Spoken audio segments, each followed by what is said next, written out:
पिछले कुछ दिनों पहले कोसी नदी ने 55 साल का रिकॉर्ड तोड़ा और चूंकि कोसी नदी दो राष्ट्र की सीमाओं को लांघती है, नेपाल होकर के भारत में प्रवेश करती है और जो आज के डेट में 106 बिंदुओं पर काम करवाया जा रहा है कोसी प्रोजेक्ट के अभियंताओं के द्वारा, तो कहीं कहीं कुछ बिंदुओं पर काम करने में अभियंताओं को, ठेकेदारों को परेशानियां होती हैं।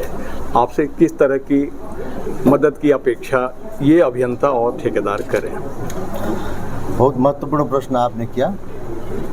मरम्मत का काम चल रहा है और समय में उसको संपन्न करना जरूरी है, क्योंकि ये दोनों देशों के लोगों की सुरक्षा की बात है। कभी कभी कोई डिस्प्यूट्स हो सकता है, वो भी हुआ भी था, उसको हम लोग फ़ौरन उसको सॉल्व करते हैं। किसी तरह का भी कोई दिक्कत आए तो उसको हम लोग फ़ौरन सॉल्व करने के लिए तत्पर हैं, प्रतिबद्ध हैं।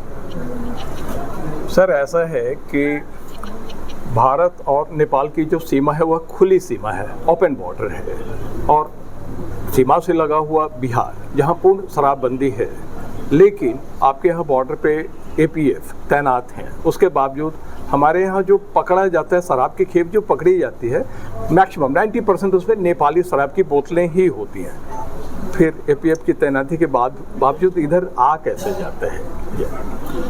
जैसा कि आपने कहा, खुला सीमाना है और खुला सीमा होने के चलते जैसे कि मक्का का सीज़न हुआ, आपको गन्ने का सीज़न हुआ, इसमें सारा गन्ना लगा रहता है, कहीं पर मक्का लगा रहता है, तो वो सब स्पष्ट रूप से नहीं दिखता है।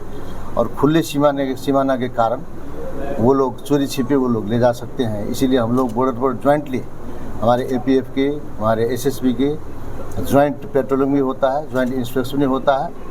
और हम लोग अभी सीमा क्षेत्र में जितने भी दुकानें हैं, वो दुकानें किस प्रयोजन से वहाँ खुली हुई है, उसका ग्राहक कौन है, कौन यहाँ पे आता है और इसका उद्देश्य क्या है और इसका स्टॉक क्या है, जैसा कि आज इस मीटिंग में हमने छलबल किया, उसको चेक किया जाएगा।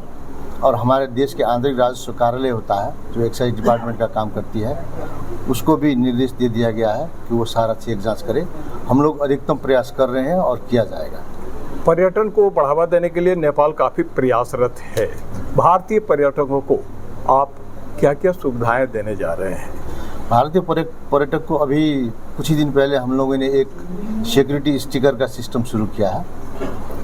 पर्यटक आएंगे, भंसार में आएंगे, भंसार कटाएंगे और स्टिकर लेंगे। स्टिकर चेक जांच करने के बाद में, सिक्योरिटी जांच कर लेने के बाद में स्टिकर वहाँ पे दिया जाएगा। और स्टिकर देने के बाद में कहीं पर भी कोई जांच पड़ताल, अनावश्यक रोक, कहीं पे कोई पैसा देना वगैरह कुछ भी नहीं करना पड़ेगा।